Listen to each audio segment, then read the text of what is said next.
श्री गणेशाय नमः। सुदामा दौड़े हैं, उधर से भगवान दौड़े आ रहे हैं और जाकर के गले लगा दिया है। आश्चर्य से देख रहे, जय हो, कभी इधर गले लगा में, कभी उधर गले लगा में। भगवान ने मुख पर हाथ फेरा, सुदामा बड़ी देर करते, आने में इतनी देर करते। अपने साथ लेकर के गए, जहां अपना सिंहासन है उस पर बिठाया।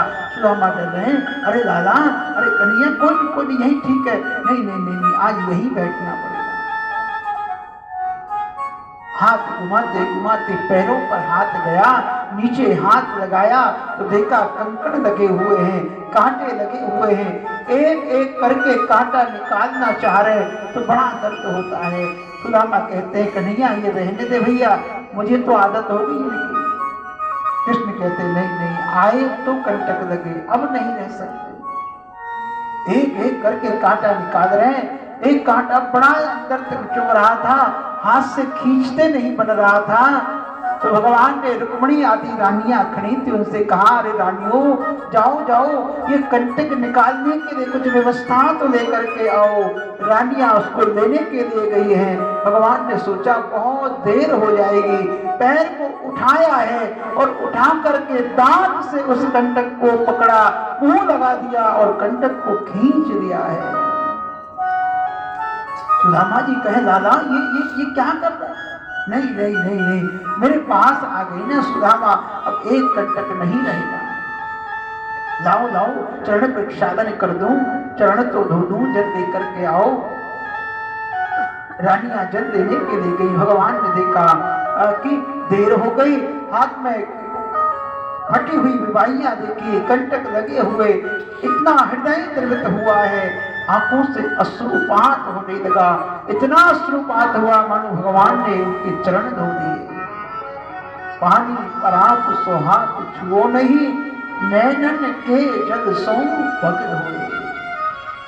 देख सुदामा की दीन दशा, करुणा करके करुणा निधि को। ये जब अपना लेता है ना भगवान भैया, फिर अपना बना देता है, फिर नहीं छोड़ता। समर्पित एक बार जीव हो जाता है, प्रभु मैं तेरी शरण में आ गया। फिर जब ये अपना देता है ना, तो अपना बना देता है, फिर नहीं छोड़ता। हाल चाल पूछा, देखो सुदामा अयाची ब्राह्मण है, कुछ नहीं मांग रहे। नहीं, मैं नहीं मांगूंगा। पूछा, सब ठीक है? हाँ हाँ भैया, दादा तेरी कृपा से सब अच्छा है, सब आनंद मंगल है। कन्हैया तो जानते हैं। कहा, तो फिर कुछ हमारे लिए भाभी ने कुछ भेंट तो दी होगी। लगा, अरे ये चावल, इतनी रानियां खड़ी हुई है और मैं चावल निकाल के दूंगा, ये रानियां यूं कहेंगी, देखो बचपन में कैसे थे, मेरी कन्हैया का अपमान होगा, नीचा देखना पड़ेगा। ये सूखे चावल मैं भेंट में दूंगा, राजा महाराजा हीरे मोती जवाहरात के ये महल हैं, बड़े सुंदर सुंदर पकवान खाने वाला, इसको मैं ये चावल दूंगा, अच्छा नहीं लगेगा। मुझ बोल दिया, मैं अपराध सहन कर लूंगा, कोई बात नहीं। कन्हैया मैं तो कुछ नहीं लाया। भगवान कहते, नहीं नहीं, मैं वस्तु कहाँ देखता हूँ, मैं वस्तु नहीं देखता, मैं तो भाव देखता हूँ। और सुदामा जी का भाव ऐसा है, जो 4 मुट्ठी चावल आए, ऐसा नहीं किया कि थोड़ा घर भी छोड़ दो। 4 मुट्ठी जो भगवान के निमित्त आए, उन सबको लेकर के चल दिए थे। छुपा रहे थे भगवान को, जो है नीचा न देखना पड़े। भगवान ने एक झमट्टा मारा है और वो पोटली उठाई है और उठा करके 1 मुट्ठी चावल भरे हैं और अपने श्री मुख में डाल दिया। बड़े चाव से भगवान खा रहे हैं, सुदामा गिड़गिड़ा रहे थे।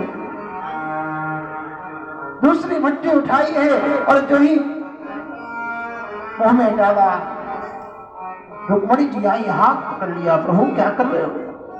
क्योंकि भगवान ने 1 मुट्ठी चावल खाए, अपना जैसा लोग उनको प्रदान कर दिया।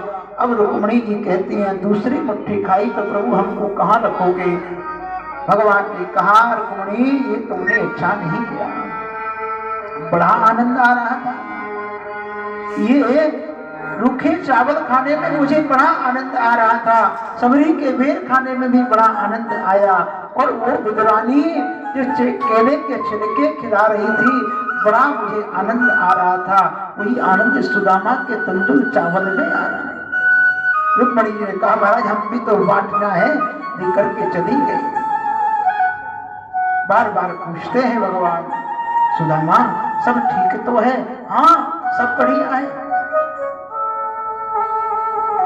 श्रेष्ठ ब्राह्मण वही होता है जो कभी याचना नहीं करता। भगवान भी जा रहा है ना, भगवान भी सन्मुख है, तो भगवान से भी कह रहा है नहीं नहीं नहीं प्रभु बस सब ठीक है, सब आनंद है, तेरी दया है, तेरी कृपा है।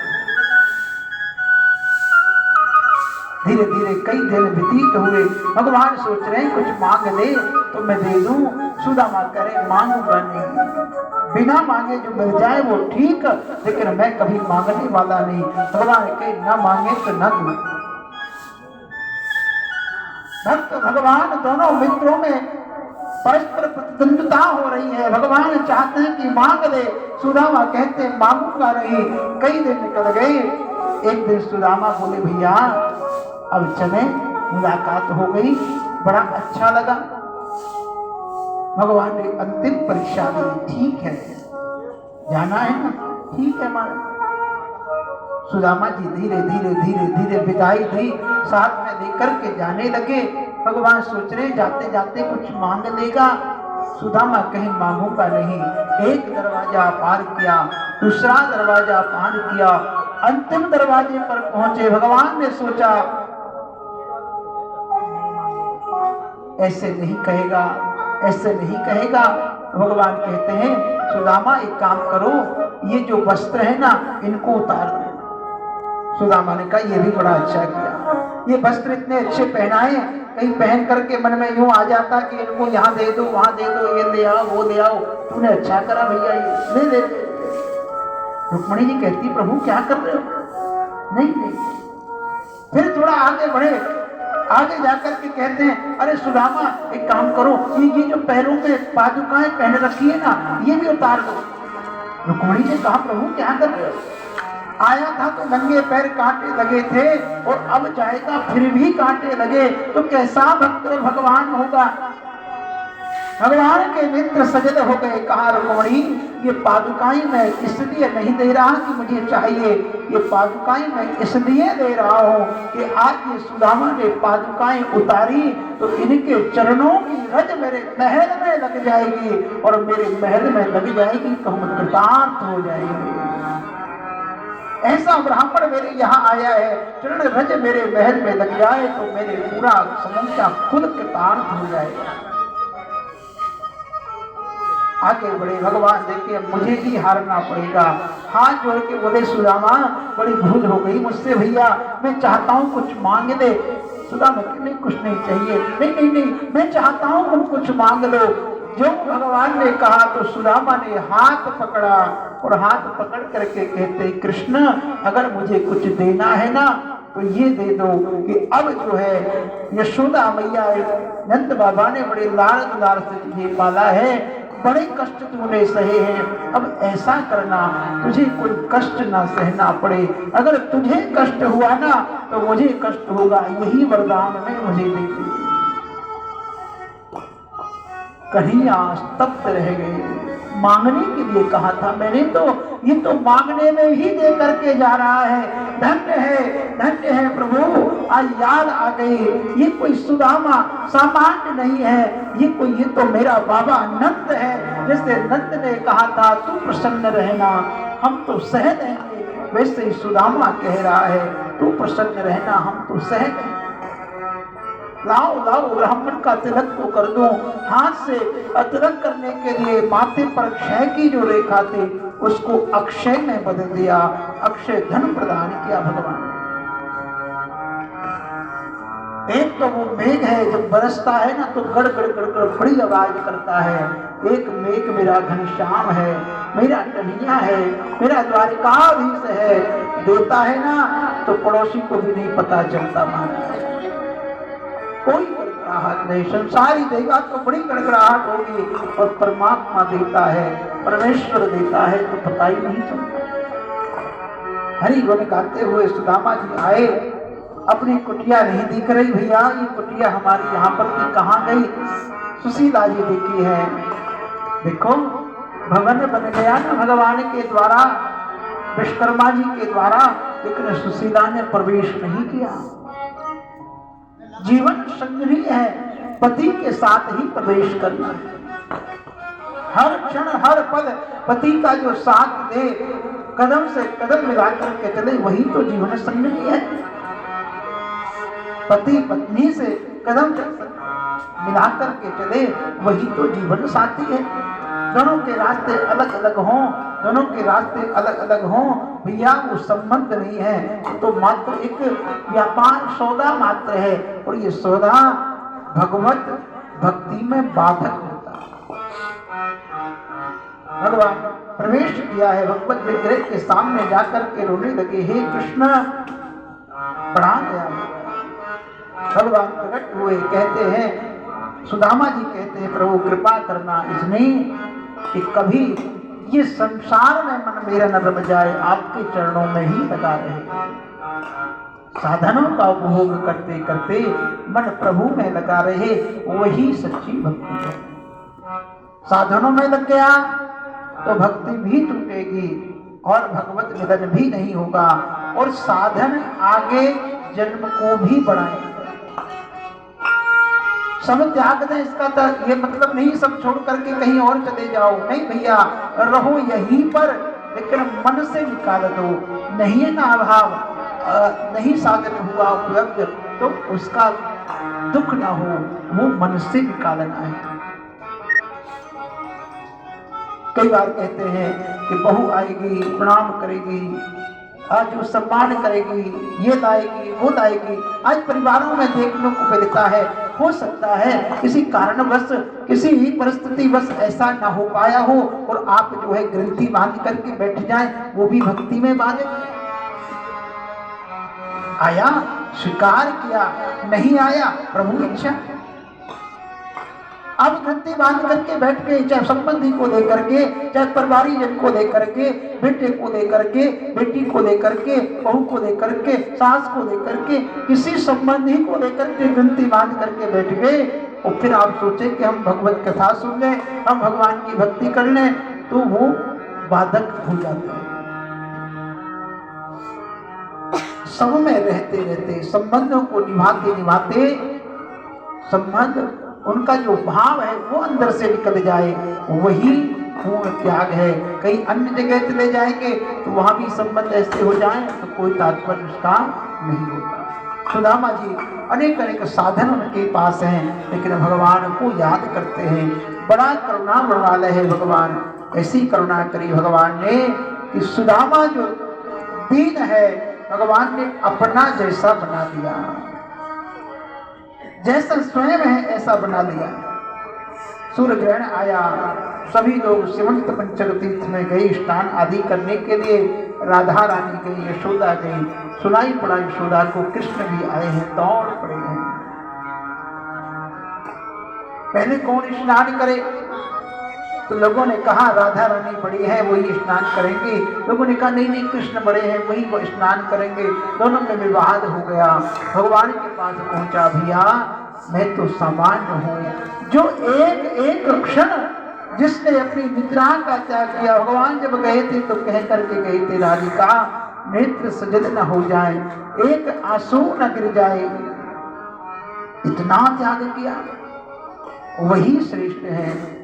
राधा रानी ने स्नान किया है, दोनों का मिलन हुआ। राधा रानी वसुदेव देवकी मिले हैं। आज यशोदा मैया को ऐसा लग रहा है जैसा मेरा वही छोटा सा कन्हैया मेरे पास आ गया। ये ब्रज का भाव जो है ना, बड़ा दिव्य है, ये बाल भाव है। भगवान को बालक भाव में रखते हैं। छोटा सा कन्हैया है, वहां जाओगे देखोगे आप, बाल भाव में जो सेवा करते हैं उनको भगवान छोटे अपने बालक के रूप में नजर आते हैं, वो वैसी सेवा करते। एक दिन वसुदेव जी महाराज नारद जी बाबा से मिले, कहा महाराज यज्ञ करना चाहता हूँ। सुंदर यज्ञ किया है। नव योगेश्वर महाराज पधारे हैं। कर्म क्या है, विकर्म क्या है, धर्म क्या है आदि का निरूपण वर्णन किया है। भगवान ने देखा एक दिन की बात, घर में ही द्वारिकापुरी में दुर्वासा आदि मुनीश्वर आए थे। भगवान सोच रहे हैं कि मेरा ही जो कुल है ना, यही उद्दंड होता जा रहा है, इसको समाप्त करना पड़ेगा। तो दुर्वासा आदि मुनीश्वर आए हुए थे। तो भगवान का बेटा है, जो जामवती का बेटा है, जिसका नाम है सांब, ये संतों की परीक्षा करने चले गए। साड़ी पहननी और साड़ी पहन करके अपने अपने सखाओं के साथ गए। बोले महाराज ये हमारी भाभी जी हैं, संतान इनको होनी है, ये बताओ कि बेटा होगा कि बेटी होगी। संतों ने ध्यान दिया तो कहा मूर्ख है बालक, कहा चले जाओ बेटा जाओ। उनको तो पता चला कि सांब है, भगवान का बेटा है।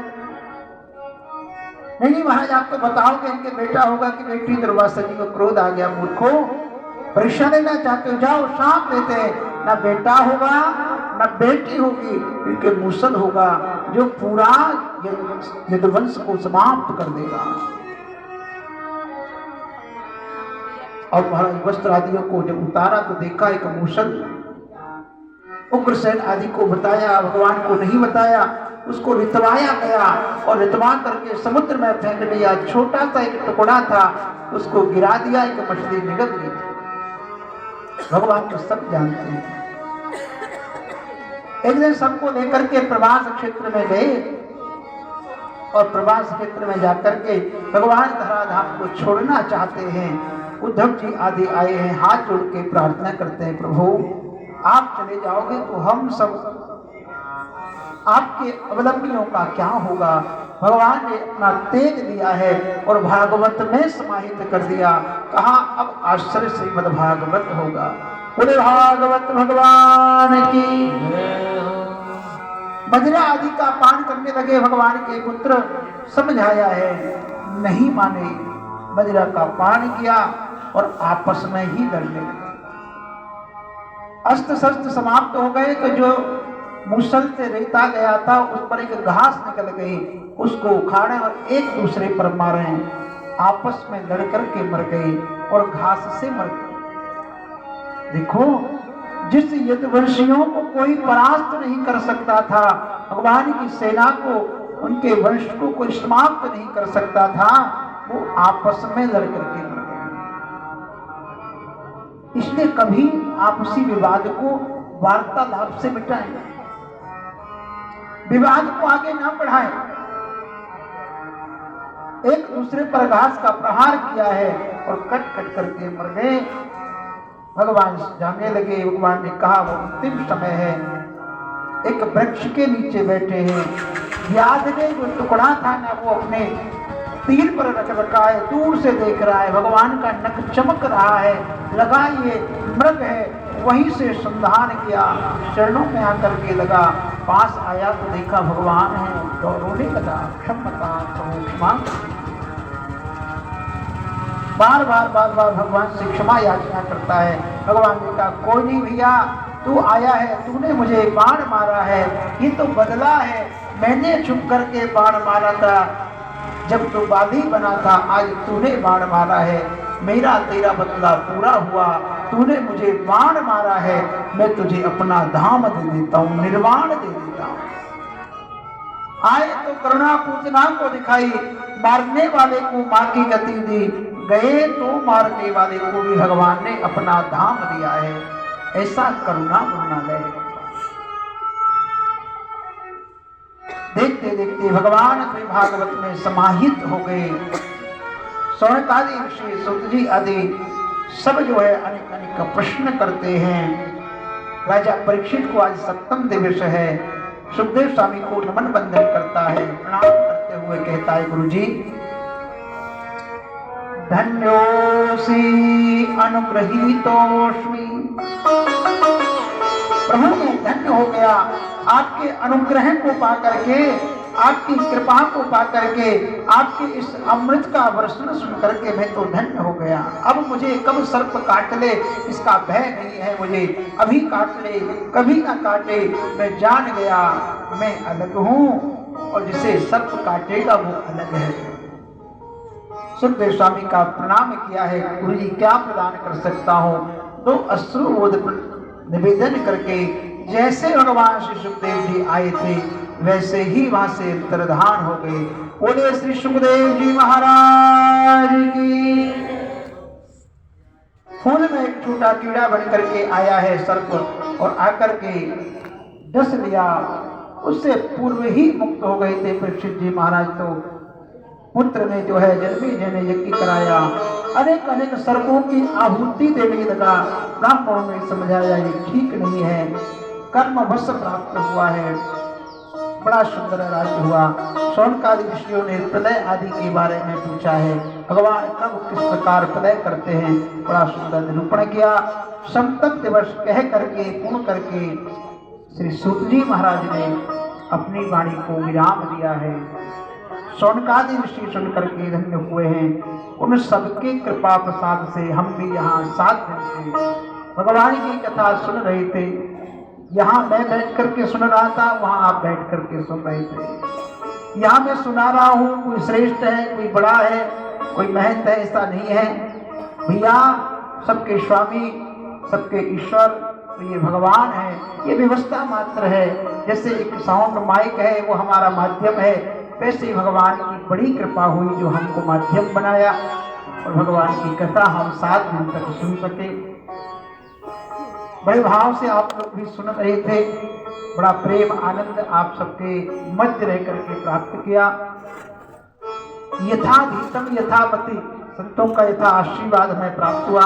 क्या सामर्थ्य होगी जीव की हमारी कि आपको कुछ सुना सकें।